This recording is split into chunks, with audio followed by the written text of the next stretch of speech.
Il est des maisons faites pour recevoir.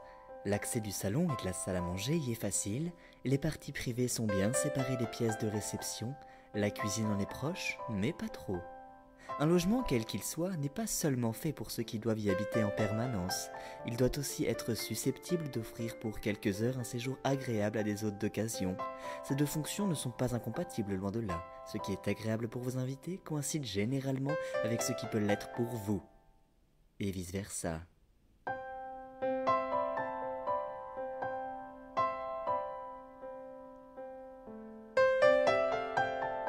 D'abord, votre maison doit être impeccablement propre. Ce soin ne sera pas réservé aux pièces dans lesquelles vous recevez, il doit s'appliquer à toutes les parties de l'appartement, et bien sûr aux toilettes, auxquelles votre hôte peut être amené à se rendre. Mais propreté va avec ordre, rien n'est plus affligeant qu'une pièce où s'entassent des objets dont la place est ailleurs. Les revues jamais triées, jamais jetées qui s'accumulent sur les meubles, le tricot qu'on a abandonné sur le canapé, le linge qui attend d'être repassé encombrant le dossier d'une chaise, les jouets du gamin épars sur la moquette, etc. Il faut une place pour chaque chose et chaque chose à sa place, et cela en permanence. Ne comptez pas au dernier moment dissimuler tout ce qui traîne dans le four en pêle-mêle à l'abri des regards dans le premier meuble venu.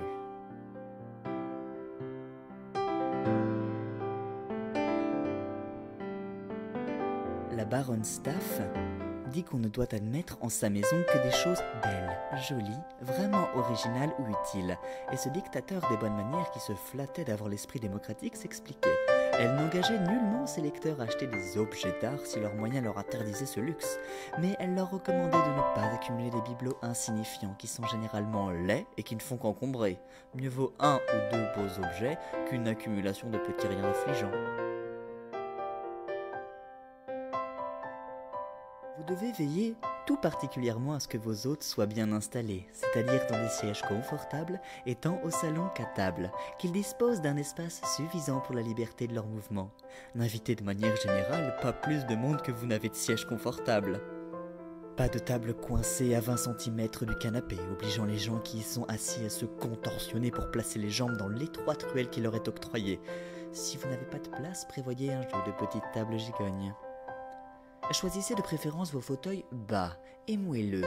L'apéritif ou la conversation d'après-dîner doivent être un moment de détente. On ne se décontracte guère dans des fauteuils de style.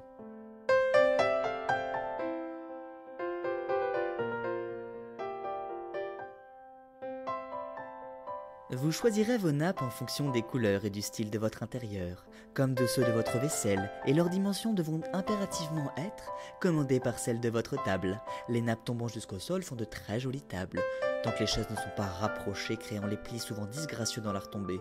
Elles ne sont guère agréables non plus, surtout en été, pour les convives dont elles enveloppent les genoux comme une chape. La couleur d'une nappe sera choisie pour mettre en valeur la vaisselle. Pour simplifier les choses, à vaisselle de couleur, nappe blanche unie dans des nuances accordées. À vaisselle blanche unie, nappe de couleur, un motif à vaisselle décorée, nappe forcément unie, soit blanche soit dans un ton de décor.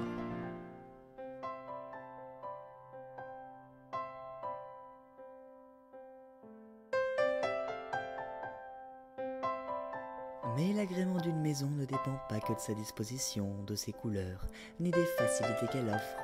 Il dépend aussi d'un je ne sais quoi de moins palpable, qu'on appelle par commodité atmosphère, et qui tient en partie de l'éclairage, mais aussi à l'air qu'on y respire, et aux sons qui s'y font entendre.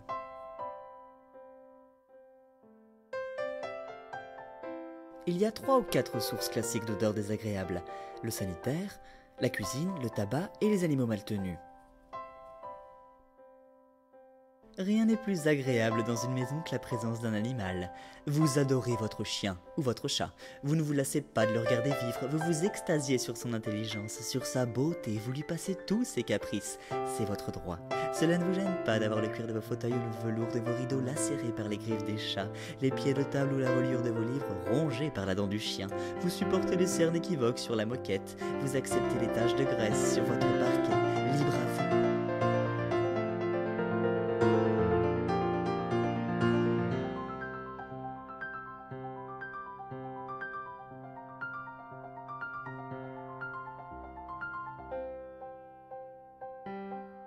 Mais songez que vos amis ont peut-être moins d'indulgence que vous pour une bête dont ils ne soupçonnent pas comme vous les qualités exceptionnelles et dont ils n'ont à supporter que les inconvénients.